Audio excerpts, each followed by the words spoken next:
Hello everyone, అందరూ ఎలా ఉన్నారు? బాగున్నారా? గోల్కొండ కోటకి వెళ్ళాం కదా! ఇక్కడైతే స్టెప్స్ ఎక్కాలి. గోల్కొండ అంటేనే స్టెప్స్ కదా!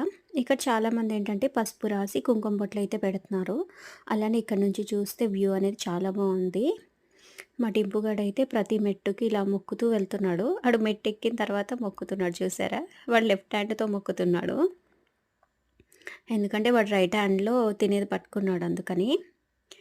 ఇంకా చాలా స్టెప్స్ ఉన్నాయి. నేను ఫస్ట్ టైం కదా వెళ్ళడము. కొంచెం ఆగుతూ, ఆగుతూ వెళ్ళాము.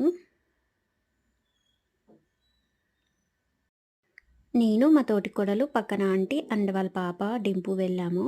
ఫైనల్‌గా అయితే పైకొచ్చేసాము. ఇంకా అమ్మవారికి దర్శనం చేసుకొని ఇక్కడ కొంసేపు కూర్చొని కొన్ని ఫొటోస్ అయితే దిగాము. తర్వాత పక్కనే ఇంకొక టెంపుల్ ఉంటుంది, మహంకాళి అమ్మవారిది. ఇక్కడ కూడా దర్శనం చేసుకొని నేనైతే ఇక్కడ కొన్ని పిక్స్ అండ్ వీడియో క్లిప్స్ అయితే తీశాను. ఈ టెంపుల్ దగ్గర నాకైతే చాలా ప్రశాంతంగా అనిపించింది.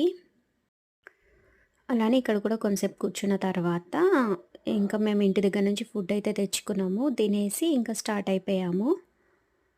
అండ్ కిందకొచ్చేటప్పుడు రామదాస్ బందికా నది ఉంది. నేను నెక్స్ట్ వీడియోలో షేర్ చేస్తానది.